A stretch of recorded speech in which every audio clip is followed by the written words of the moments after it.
What is going on, everybody? We are back with another investing psychology. Super pumped to be here with my buddy Nick. You in California, Nick, right now? Back in Cali. Nice. What city you in? In Laguna Beach, my new favorite part of California. Oh, which nice. You know pretty well, right?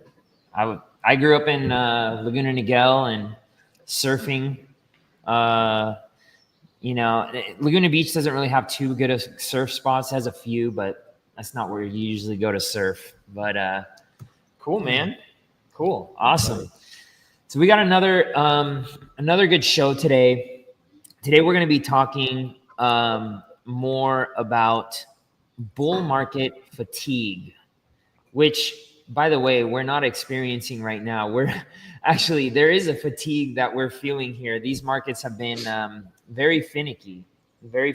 And I would argue since about April of last year, it has been a very interesting new dynamic in the market. But Nick and I are going to be talking a little bit about this, because the last thing you want to do is get any sort of fatigue, and you want to keep your mind straight. This is why we decided to actually do this live every week, because the psychological aspects of the markets is one of the most important. And so, Nick, I'm going to pass the baton on to you. And yeah, I actually think it's a good. I think it's a good topic, because I actually think it is representative of the market. Did you guys just hear that, or is it only me? Yeah, no, we hear you. Okay. So I'm going to see if I can pull this up, because this is actually one of the markers that I go on. Hold on one second. So, there's a couple things that happen in a bull market that are actually super logical. Looks like we might have lost Gven there for a moment. Nope. Nope. Okay, you're back. It's super logical, but people overlook them. And, we've talked about various biases in the past, and this is one that you don't, and you guys probably won't hear a lot of, if ever. I have never heard of it. I'm giving it to you. I'm inventing it right now, as I am wont to do sometimes. And it's convergency bias, convergent versus divergent focus. And we get overly convergent, in other words, narrowly focused on what has been happening. Another version of this is recency bias. But I think convergency bias is a little bit different in my mind, where we get hyper focused to our own detriment and to the exclusion of what other evidence there is in the market. And so one of the things that I like to look at is market fatigue. And in general, what I like to do is first zoom out, almost always when I first start to look at a chart, because it reminds me of that divergent perspective. Like, what am I looking at from a holistic divergent perspective? And then I start to zoom in, because if you start from a close-up view, you're not going to see as much, right? Like, all I see here, if I zoom in close up, is, kind of some bumps and grinds there, sideways market, which has been frustrating for everybody.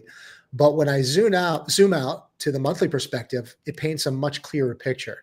So I can start there. And this is what I'll say one of my, trading mentors, who I highly recommend to everybody, that I turn these guys onto. And one of our colleagues, or a couple of our colleagues at ARC, have been following him now since then.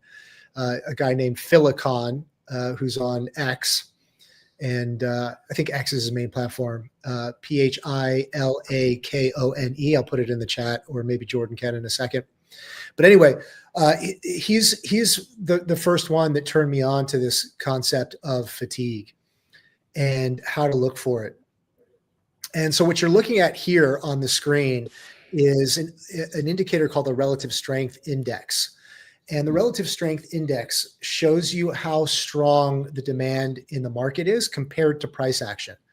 And so I have found it historically, and just for reference, I've been not necessarily trading, but watching the market for many years now. And I like to watch it because I like to, as these guys know, I like to make predictions and see how often I'm correct based off of patterns in psychology, because patterns in psychology is what I do, is my main focus in life as a performance advisor. So what you can see here is you see this upward trend, this historical upward trend, and this chart, which is Binance, goes back to 2015. And you can see these clear waves and regressions. And, for anybody who is suffering or suffers in a bear market, which is where we see the red here, I just like to remind people, the only people that lose in this are the people, if you really believe in the project and it's substantiated and it's got strong fundamentals, are the people that they bail. They can't take this pain, and so they bail out. They buy higher than they sell, and they bail out, and then they lose the next uptrend. But if anything, any asset, any commodity has strong fundamentals, and it's here to stay, you're going to see this. You'll see it with Tesla. You'll see it with the S&P 500. You'll see the same trend, right? And what's interesting to look at is as the market has gotten stronger over time, you can see the strength index has actually gotten weaker. So the demand that is pushing this price action up has lessened, and that's an indicator of several different things, but the main one that's most relevant to our conversation today is the concept of fatigue. And so when I look at a chart like this, I've talked about with Gven many times that you can see how much lower the relative strength of Bitcoin was compared to the price action. So that for me is always a warning sign that the price action is not reflective of the same strength in demand. And Gven and I have we don't agree on a lot of things, but what we have agreed on in this time around is that most likely this price action has been pushed up by market makers, by institutions. And there's a couple factors that show that. One of them is the relative strength, and the other one is the volume indicator down here, meaning that the volume of trades, the number of trades, is significantly lower than the last time that we made these highs. So that means that people and or institutions are trading a larger amount in fewer trades. And if that's the case, then logic would only lead you to believe that, okay, then it's the people that have a lot of Bitcoin that are pushing these trades. And anytime that we start to see a significant price increase, which, by the way, technically, from a technical perspective, we're not confirmed. Bitcoin's not confirmed to be in a bear market yet. There's not total confirmation.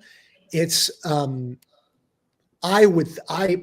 guess is that we're pretty much there, but and based on this relative strength index, but it's not fully confirmed. It'll be this next movement down that will confirm the bear market according to technical analysis. And again, you can see the relative strength index. You guys probably heard the concept of a double top. It often makes the same shapes and movements that a chart will make, and you can kind of read it as a forward indicator in the same way. So the relative strength index here, we see kind of a double top, which is another indicator that it's going to go down. But certainly what we see is that the strength, we see the fatigue that we're talking about as price action has continued to go up significantly. And in this bull market, we've got, whatever that is, 500+% increase. And in that increase, not only has the relative strength of the market been far lower than what it was in the last bull market. And here's a great example, guys. If you look at the last bull market, this fifth wave here, that I'll call it, and just to be clear, I'm, when I say fifth wave, I see 1, 2, 3, 4, 5. So that's the fifth wave there. This fifth wave, again, with the fatigue of this bull market, overpriced, overvalued, over euphoric. Look how low the relative strength is, the exhaustion, the fatigue of the market. So you see very strong strength here. And then when it makes its next attempt, you see the weakness here. And that was a very strong indicator to a lot of traders that this was a time to exit the market. And if they did, they would have been very successful to exit there, because that was a very strong indicator that we're headed into a bear market. And I would say the same again here. We've made, this significant movement up. If you follow Elliott waves, there's close to either 5 waves. There's already, you could see 5 waves here. There's potentially, this could just be a 3rd wave, which is what I've been telling the guys I think it is, with this final 5th wave. And now when we dig in a little bit closer, we can see on the daily chart what's happening there. You see that once again, Bitcoin's really trying to attempt to either make an all-time high, or maybe to exceed it again. And it's making its way through this area here, which is generally obstructive. This is what we call the resistance area, right? This is wherever you see a lot of price action becomes an area of resistance. So you see it trying to break its way through, but you can kind of, I don't know, Gven, can you feel this the way that I do? I mean, I've been looking at these charts for so long. I can just feel the exhaustion. I can feel it based off of what I'm seeing here, that it's tiring. How do you? Yeah, I mean, I see that, like a thing that we actually posted in the chat the other day was, retail really hasn't come back. And, showing that chart that you just showed at the top before, and the intensity that Bitcoin has gone up versus the actual volume that was there. You could see that real strong volume before is, it's a big difference, right? And it just confirms that the institutions are the ones that are pushing this crypto market currently. And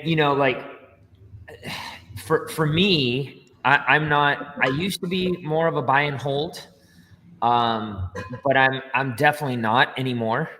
And it's not that I don't believe in Bitcoin, or I don't believe in Ethereum, or I don't believe in Solana. I actually do, but I don't want to have to stomach these drawdowns. And, could we be in a bear market soon? I don't know.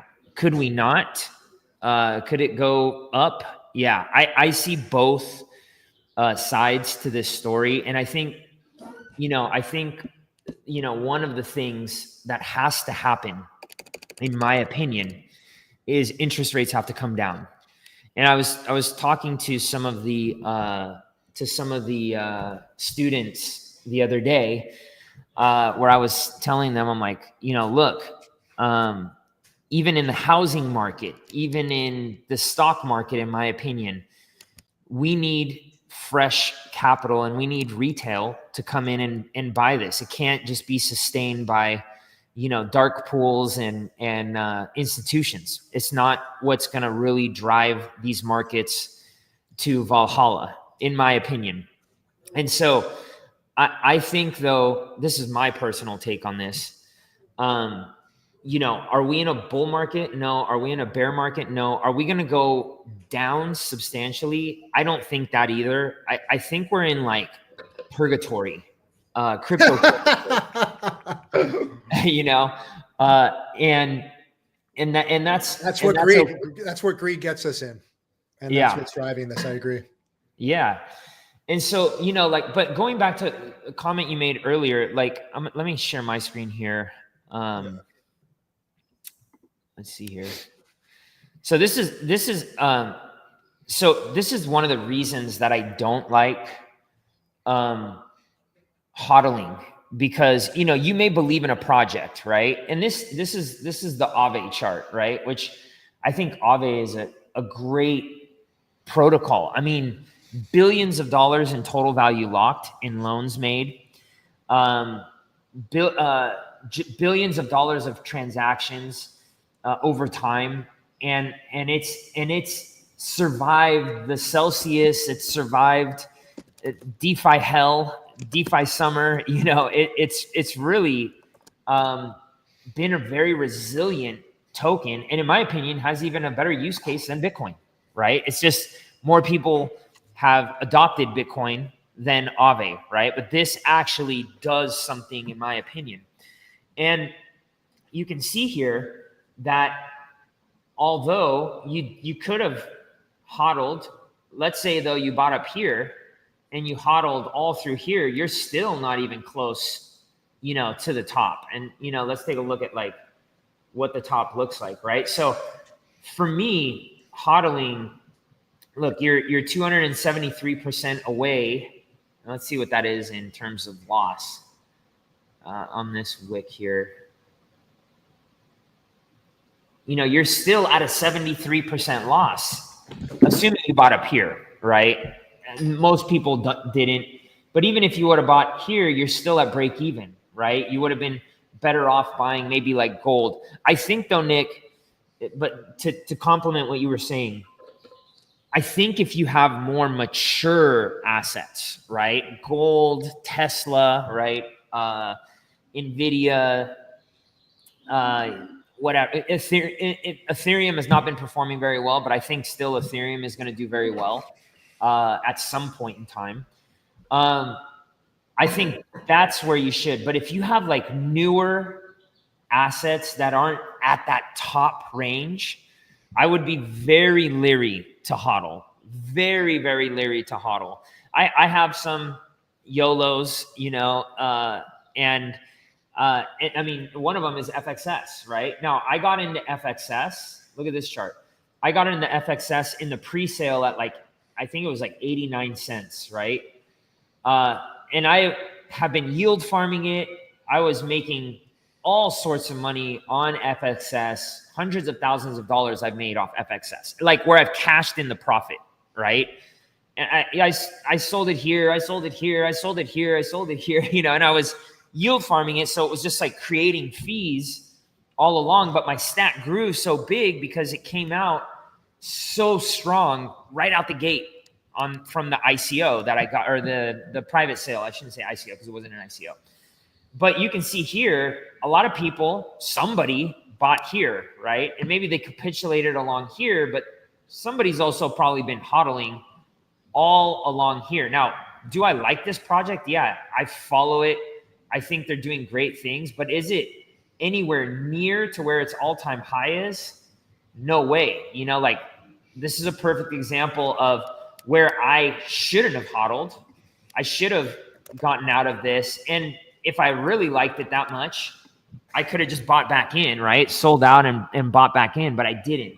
I locked it up for 4 years and I've been riding this wave ever since. And you can see, you know, to get back to its all-time highs, you're looking at 1,700, right? Now, I think on Frax in particular, let's take a look at how much it's down right here. It's down 93% from its all-time high. That's just ridiculous, right? And you and I have both read Market Wizards, right? They talk about like, don't do this. You know, they're like, do not do this. Like, sit out, have a stop loss. You know, the flip side is I got into the ICO. I got lucky, essentially, right? And I made a ton of money. I turned $250,000 at one point in time. My stack was worth, just for this alone, $600,000, right? And I was printing by yield farming.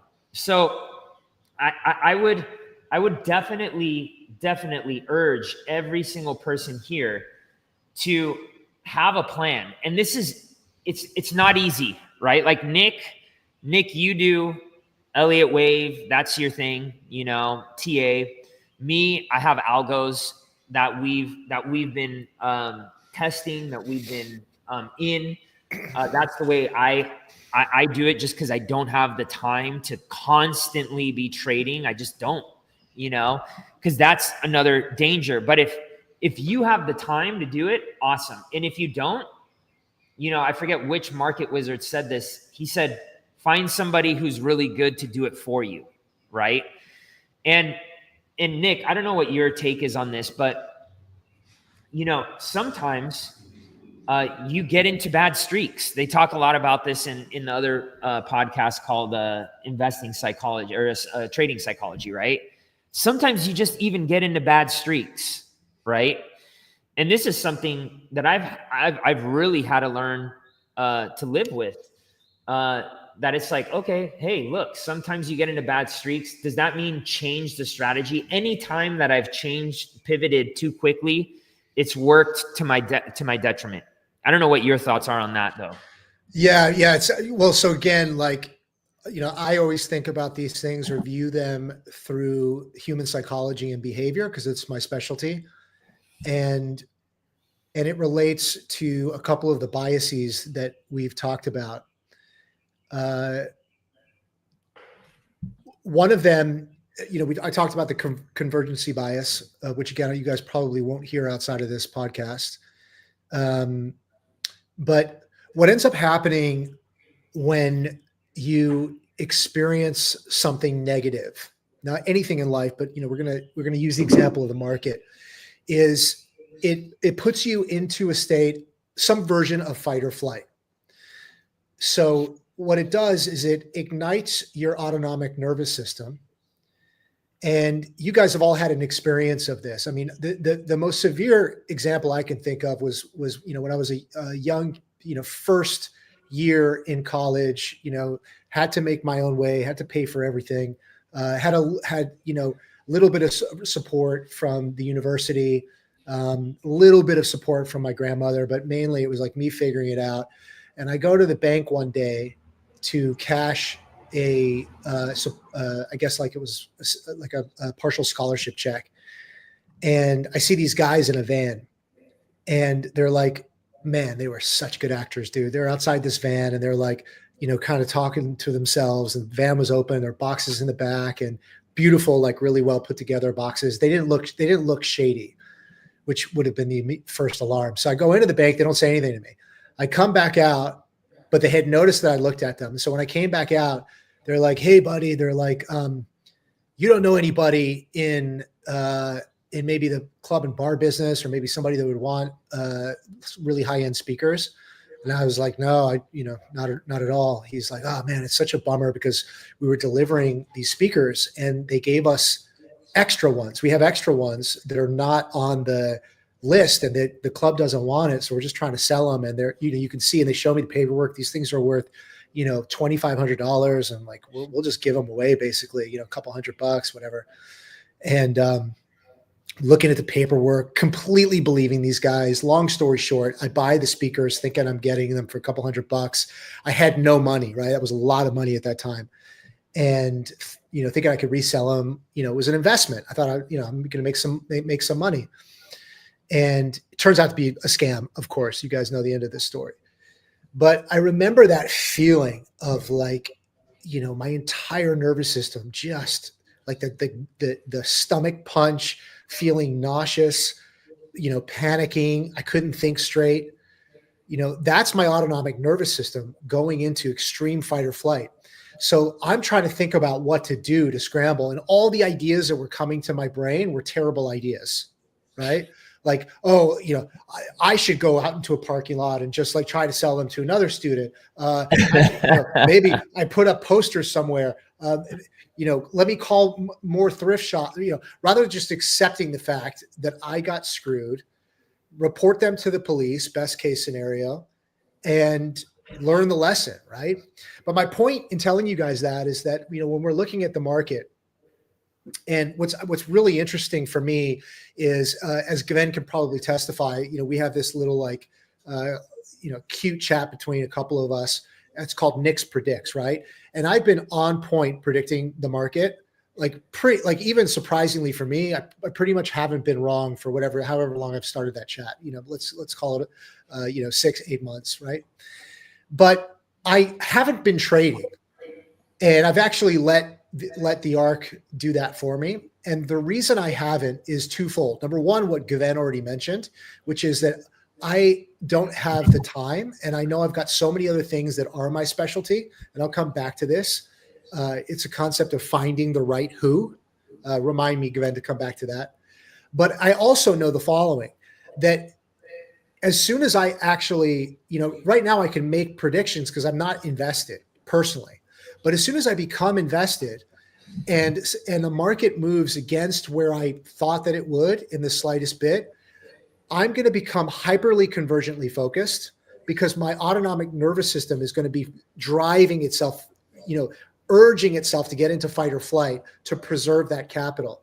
And when I get overly convergently focused, I lose the big picture. And so that's why it's a lot easier for anybody, but for somebody like me, to be an armchair quarterback and say, and I'll do it today with you guys, and you'll see the market's, going to probably do what I'm going to predict. But it's easier to do that when I'm not invested. As soon as I actually invest in it, my nervous system now is wired into survival with that money, and it becomes a lot harder to see things objectively. And as a result, I start thinking more convergently. I stop seeing the big picture, and I start to make decisions that are not as smart, because part of being convergently focused in fight or flight is a limitation of consciousness. It's a limitation of brain power. Why? Because when we're in fight or flight, our entire nervous system and neurological system, our brain, is trained to focus on the thing that will either help protect us or create end game survival, like either protect us from an enemy or some apex predator, or it's going to wire us into capturing the animal that we can feed our family with, right? And so we're wired to look in that way. Can you guys hear that sound in the background? You can? Yeah. Okay, apologies. Let me unmute it in a second and move. I had no idea they were about to do construction there. But my point is that this is where a lot of people get lost, is because we get overly convergently focused. We get put into fight or flight. And especially when we get repeatedly put into fight or flight, we get put into fatigue. And when we start to fatigue, which is the topic today, we really start to make really poor decisions, which I went through back when I was trading. I'll hand it over to you, Gven, and mute myself for a second. Yeah, I mean, that's I've experienced that, and here's the worst part, and this is when you experience the flip side of the fatigue, right? Let's say, for instance, you've been in a very, very long bull market, like we were in the last bull market. I remember back in 2020, 2021, and then part of 2022, I was like, okay, this is so great. I've been making so much money. There was some downturns there. Like I remember, and it felt like forever, but about June until late August to September, the market was just down, and it would not go back up in 2021. And it was only like 3 months, right? Compared to what I've been up against the last few years. That was a walk in the park. But I remember once the market started going up, and especially during the blow off top back in November, and then altcoins kept going, I would argue, until about April of 2022, which is usually the way the crypto market works. It's like Bitcoin goes down in November, December, the prior cycles, not the ones right now. And then all of a sudden, the Ethereum goes for a little bit longer, and then the altcoins just really, really reach, because everybody's just like, no, it's not over. All this stuff, Bitcoin dominance plummets. And I was making tons and tons of money until about April of 2022. And what happened was this, and I want to caution, and especially the newer investors, about this, okay? Because I remember I got into a few things that they ended up being rug pulls, Ponzi schemes. What happens is you get drunk and high off of this, off of the wins. Euphoria. Off of the euphoria. And you're going like, no, it's not over. No. It extended from Bitcoin to the Ethereum and now we're going to find the next thing. Right. And this is the party's going to keep going. Right. And it's like the person who stays partying until 6:30 a.m. in the morning and they're underground. There's no windows and they don't realize that outside, the world's going, but you want the party to keep going, but you're really screwing yourself up, right? And so what ends up happening is people then start to look for other things that are generating revenue, right? As opposed to potentially being patient or having a strategy, like one of our strategies, Nick, ETH, I think it was either Leo ETH or Gemini ETH this month, did 15%, right? Did really well this month. But it was like, we understand that you want to have diversified into different strategies, short, long, you name it, right? And understand that not all of the strategies will always win, right? And this is the one thing that I'm personally doing right now is I'm diversifying myself throughout all of the strategies. 3 of the strategies that I'm in made money this month. All right. And so, but I also know what the strategy's limitations are and what their strengths and what their weaknesses are. And I get to be patient. And I get to be patient because when I am, they will start to turn around based on the past and our understanding of how the algorithms work, etc. Right? So, my and I don't know what you think, Nick, or if you've experienced this. Maybe I've experienced it way more than you, just because I've been part of this twice. Right?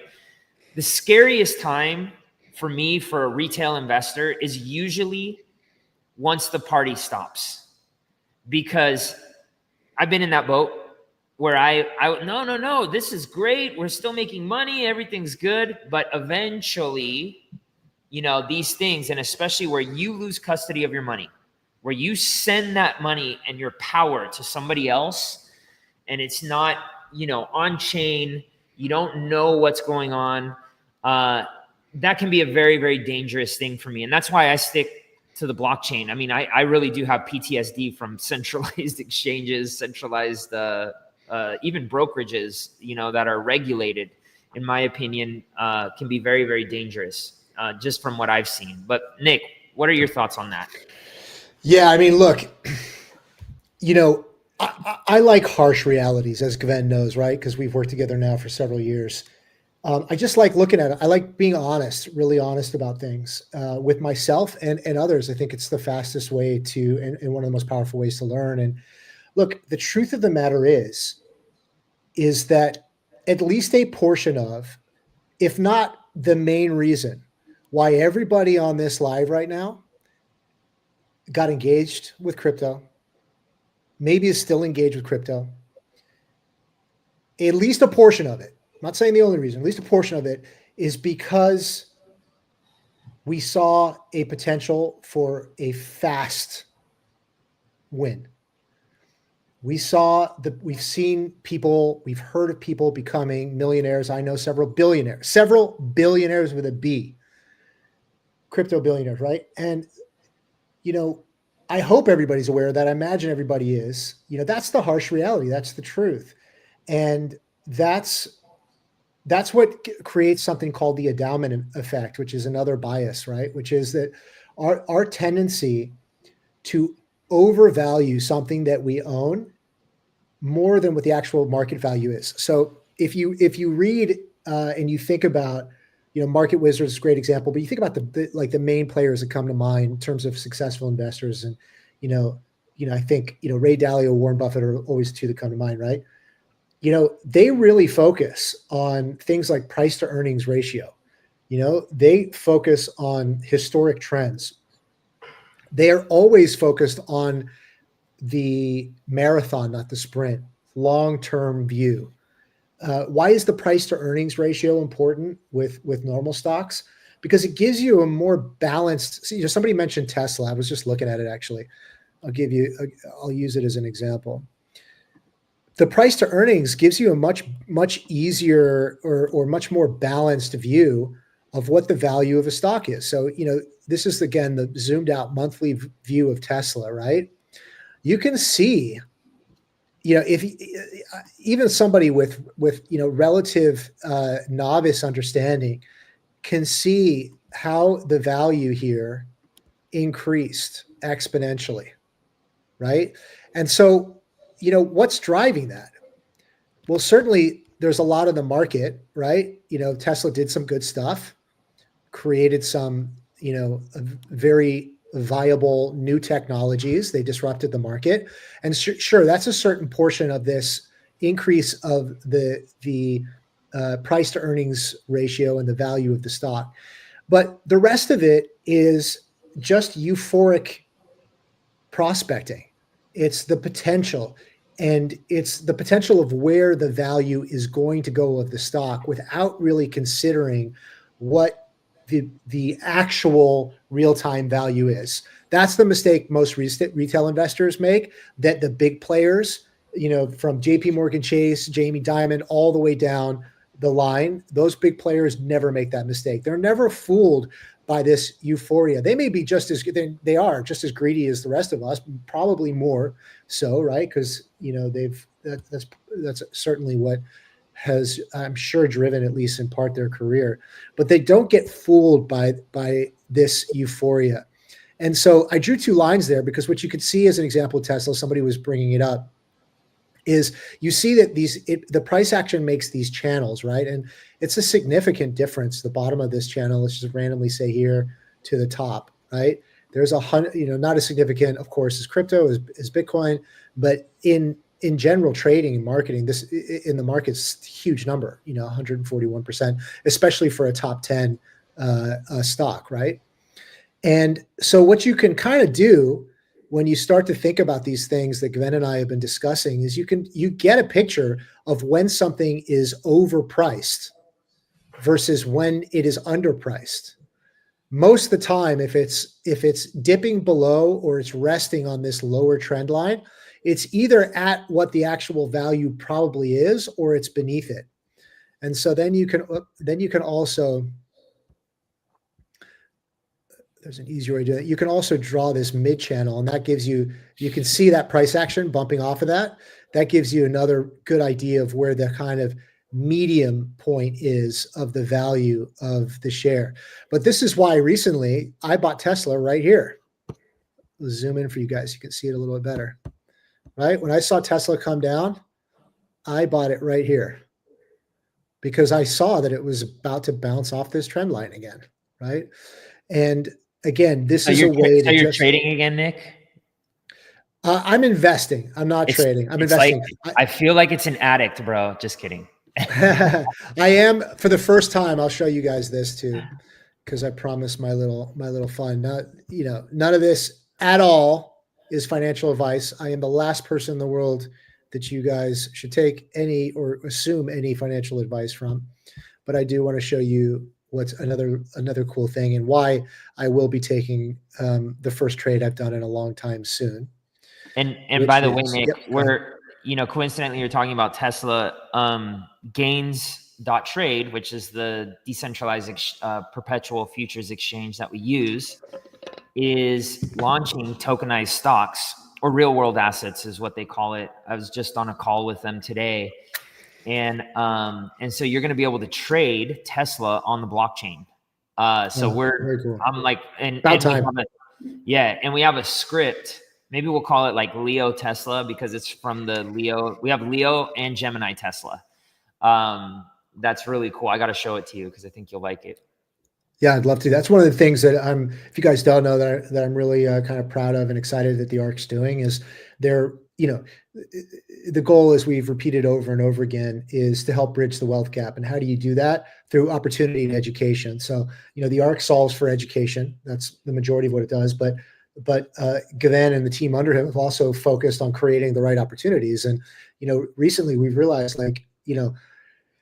the opportunity, well, there's always, by the way, always opportunity, but it's not always in crypto, right? There's always opportunity. It's not always in stocks. Sometimes it's in bonds, sometimes it's in gold. And what's cool is that blockchain can solve all of it, right? It just has to be set up correctly. And eventually, ideally, what I'm excited about and looking forward to seeing, and I hope we get to see, is that all this stuff is available to trade, because then you're able, through education, making informed decisions yourselves, not FOMOing in, not choloing in, whatever the expressions are, but really through informed decision making, looking at things kind of the way that Gven and I have been for many years now, and the way that the market makers do, so that you're not part of those, the lambs to slaughter, let's say, that are being herded along by these institutions so that they can just take more and more, cannibalize more and more of that, middle class economics, which is what's driving this wealth gap. Nick, real quick, go ahead. Before we move on, guys, gals, do me a favor. If you're not subscribed to the channel, we're bringing lots and lots of stuff regarding AI. Is something that we're really getting heavy into. We're going to start teaching it in our Saturday schools. I mean, we've been with AI, and Nick could tell you, he's our chief purpose officer. We have really been able to bring down our overhead by 60% and we're going to be teaching you all that. We're going to be showing you where we're putting our money. So it's not some hidden thing. We show you what we're actually investing in, but we're going to show you how you could cut your overhead. Maybe you have your own business. Maybe you're even an employee and you want to know, hey, how can I personally work 50% less or 75% less?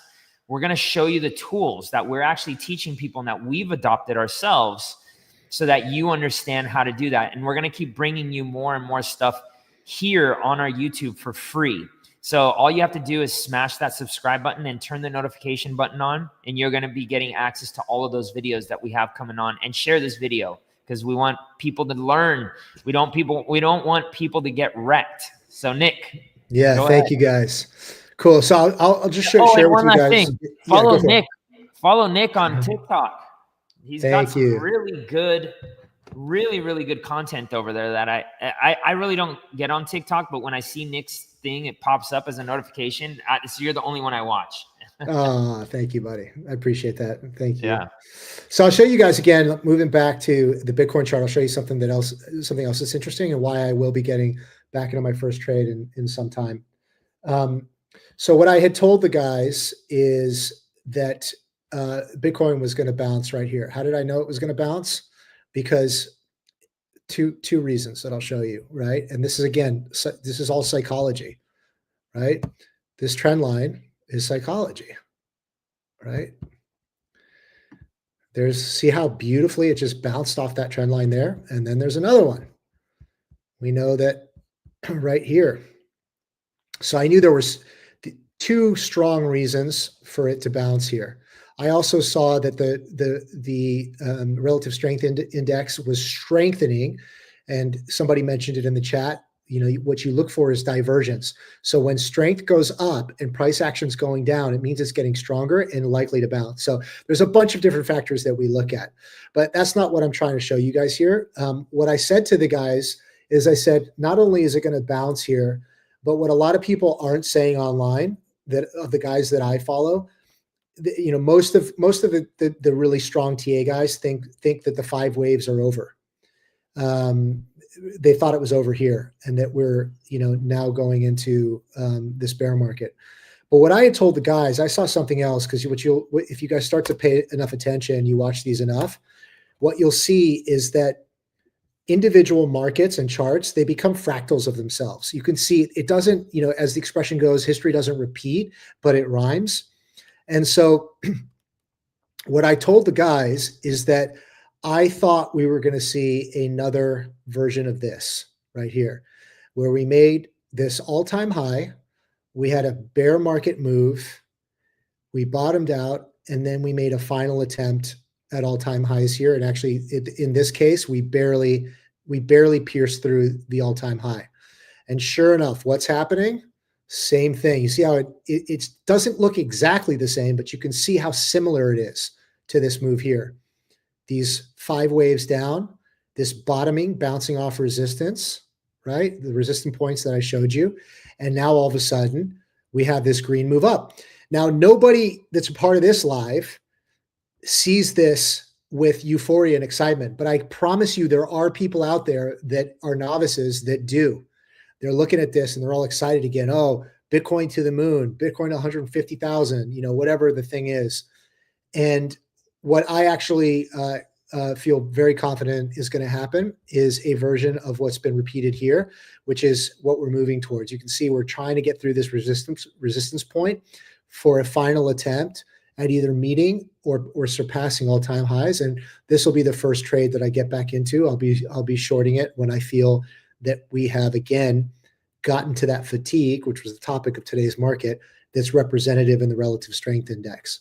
So that'll be the first trade that I get into in a very long time. The rest of it, as I've told you guys, I leave and have left at the ARC because I really don't want to be thinking about it. I only want to do it if it's fun, so that my nervous system isn't totally engaged and it's not taking time and energy away from things that are more important to me, which is helping people. The rest I leave up to the pros, and the ARC has done a really, really great job at finding those guys out there that are doing it. And that's what they do. They spend all day, every day figuring out how to trade and what to trade. And the ARC uses those traders to base these vaults on. How much better is that? Just to to be able to put your money somewhere, know that you can trust that it's being traded. And again, I'm a shareholder. I'm a chief purpose officer of the ARC. So I have, of course, my own bias, right? Like I'm not talking to you guys without bias here, and that's important for everybody to understand as well. But it's also there's a long game being played there as well, right? Because we're up this month, but it's been a super challenging sideways market, and it can be very challenging, especially for those people that are looking for that fast win that end up in kind of going all in, and they go all in at the wrong time. And then they got to sit there and watch this thing, be down 10%, be down 15%, be down 17%. It's really important for us all to analyze, why we're doing something. Are we doing it because we want to win the lottery? That's a really important question. Or are we doing it because we really genuinely believe, right? Even me, as much as I've worked with these guys, it took me a long time to really build, because I knew I've had a lot of experience. I've been playing in the markets and watching the markets for many years now. It took me even a long time to build the confidence enough to say, all right, I really do feel these guys are doing the diligence and, finding the right traders. And even then, I'm not up on my investment, but I'm willing to run that marathon because I know that's what it is. I know that ultimately, when I got out of, I got very lucky, as some of you have heard the story. When I first got into Bitcoin, I bought Bitcoin by accident at 100 and then rediscovered that I was holding it when it hit 20,000. So think about that. I was one of those guys, right? And then I started trading it, and I got everything that I explained to you. I got too convergently focused. My autonomic nervous system was always on fire because I became a trader, and that's not what I do. It's not what I want to do, right? What was driving that? The excitement, the adrenaline of underlying greed. Really, I mean, that's all. Ultimately, if I've got to be honest with myself, I can't think of another thing really, and ultimately that didn't feel good. And so I exited the market. Luckily I exited with, a very nice profit. But the irony is I exited at 20, somewhere around the 20K mark, right? And just cashed everything out and left, just shut it all down, right? And then forgot about it until what? When was I reminded again? Well, when Bitcoin hit 50K. Just imagine if I hadn't engaged in that way of, my fight or flight. And this is a really good example of the thing that we were talking about, that kind of bull market fatigue, or the bull market dynamics that drive autonomic nervous system fatigue. And I had just done what I did the first time, which is left it there and forgot about it. That same investment would have 5x'd again, which is really such an important lesson of my life, and why. And I learned these things, guys. I don't like, that time I told you where I got robbed in college. Like, I let myself feel the sickness of that and feel like the fear of not knowing how I was going to pay for things now. I felt every bit of that. And I swore to myself, never effing again. Never, ever again. I wrote it down and I never did. Since that point to today, I have never made a single losing investment. I've never lost on an investment. So I thank God for that experience, because that made me so diligent when I thought about investing funds. I have now never lost money on a single investment. Now, I have 2 investments that haven't made money, but I haven't cashed out yet, right? So it's they haven't yet proven themselves out. But I feel just as confident as I felt since I was 17 that they'll come around as well. So yeah, what do you got for me, Gven?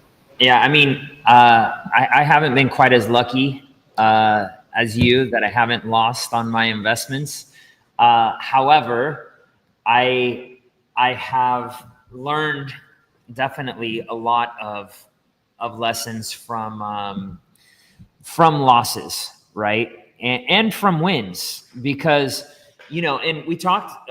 Igor and I talked about this last week, which was essentially when the market starts to heat up, being nervous, right? That you don't have enough money in the market, that you're not positioned correctly. When is it going to go down, right? It's another level of fight or flight, even though good things are happening, right? But eventually the market will retrace in some way or another. And I've done relatively well in my investments. I haven't hit a grand slam. I haven't done a 2020 through 22 again, where I went from tens of thousands to millions. However, I have put a lot of money back into this company, right? Which for me has been more important, because I'm not necessarily looking for the grand slam. And if you've researched the best investors in the world, there's some traders that they're just anomalies. I'm interviewing one. I interviewed one the other day to run a managed vault of ours, who's an anomaly. The guy's a beast. I mean, he made 300 grand this month, right? Just trading. But at the same time, I understand that slow and steady wins the race, and this has been a very challenging market, as we've stated. But at the same time, the amount of lessons that I've learned, they're countless. The amount of patience that I've had in regards to this is second to none. And those are the things that I do believe, when we do have a confirmation up or down, because we've got strategies now positioned perfectly for up and down. I know that will be the time where we make money, but we've been kind of in this very strange chop between kind of 78 and 94. I know it's a really wide range, but it's really not when you look at it in the long scheme of things. And but I do think that we do have another leg up. How much? I'm not as brave as you. I don't want to say how much I think it'll go up. I think it'll go up a little bit more than what you're saying, but and for a little bit longer. But I could be wrong, and I have been wrong before. And I'm not positioned. I'm not positioned for that in terms of all right, I'm HODLing to 150 BTC. No way, no freaking, you cannot put me in that box. I'm practicing risk management so that I don't end up getting wrecked. And that to me is the most important thing. Even if the upside isn't quite as much, when it goes down, that's when you really start to see that divergence. And that's where, when you see you practicing risk management, that's where the rubber really meets the road. So I don't know. That's all I got, man. Yeah. So there's, just to kind of wrap us up here, because we're close to time. And, by the way, guys, please do send a message in the chat if you guys have any questions about what we talked about, or, anything that we can answer for you. But, I said I've never lost on an investment yet to date, which is true. I've lost a ton of money, and I lost it trading. But I never ultimately lost on an investment. And the reason is because anything that I've ever invested in, I really, really believed in, because I did that due diligence, right? And I've also been very lucky. As an example, Bitcoin's one example. Another example is I was flying back and forth in my former career from New York to LA, and I would always fly Virgin Airlines. And because I flew them so much, they were about to IPO, IPO. I was about to say ICO. So they offered shares to their top customers. So I got a share allotment from Virgin, and then right at the last minute, instead of IPOing, they sold to Alaska. So bam, all of a sudden I bought that share allotment, made an automatic investment come to fruition. So a lot of it was luck. But when I did take those huge losses, when I had become a trader for that short period of time, everything that we've talked about, almost everything that we've talked about, is the reason I took those losses, right? And I'm talking easily six-figure losses. And of course, if you multiply that out, it would have been 7, 8-figure losses now, because if I told you, if I just held on, obviously it would have 5x'd again. But the reason I took those losses, I can tell you the biggest one, and we talked about it before, and it's in Market Wizards, and it's so important that you guys, I want to save you the pain of this, because Gven and I have both been through it. It was not sticking to my strategy. You can see how analytically I look at the charts. I was doing it then, lined up, had a strategy. I didn't stick to the strategy. Why didn't I stick to the strategy? Overconfidence bias. Overconfidence bias is, I thought, and by the way, I was right in the end. I had bought a bullish position on, I think it was Bitcoin, and margined it on margin. And because I didn't think the market was going to go down any further than a certain point. And so my strategy was, if I was shown to be wrong, to exit that position. That was the strategy.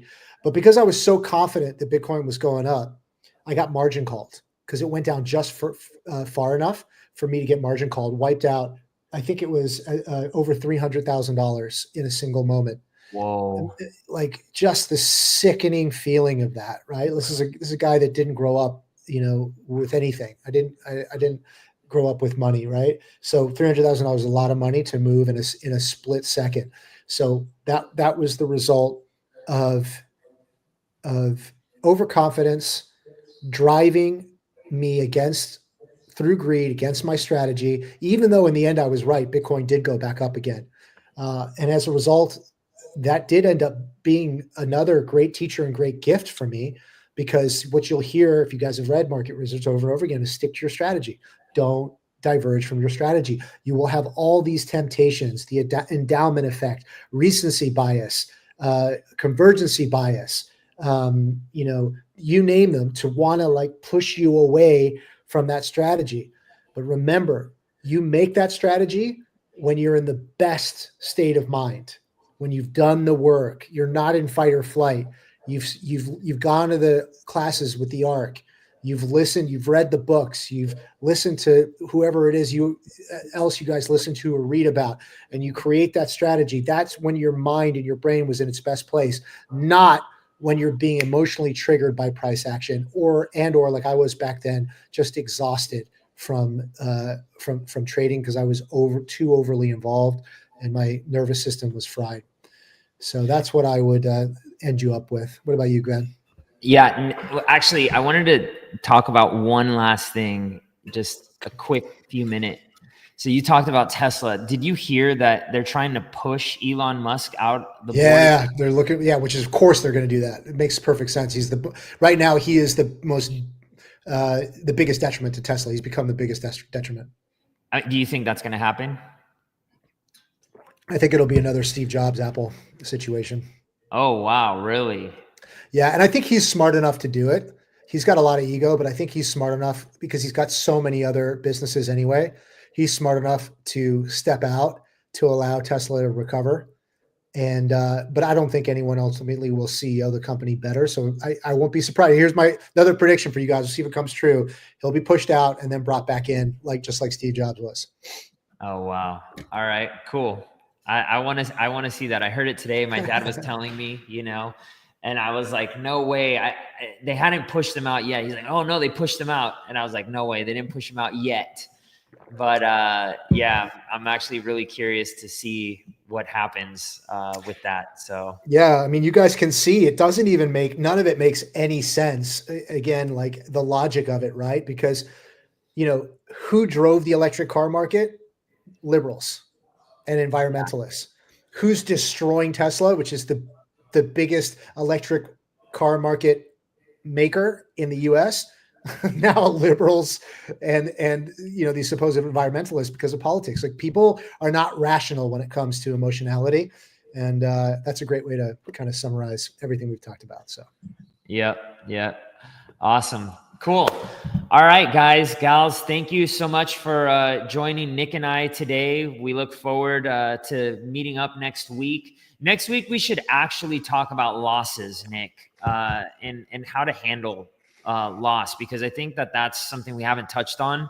And I think it's a really, really big thing that, some of our newer subscribers may touch on, that we may touch on for them, because I know the students of the ARC, you guys are practicing risk management. You're smart.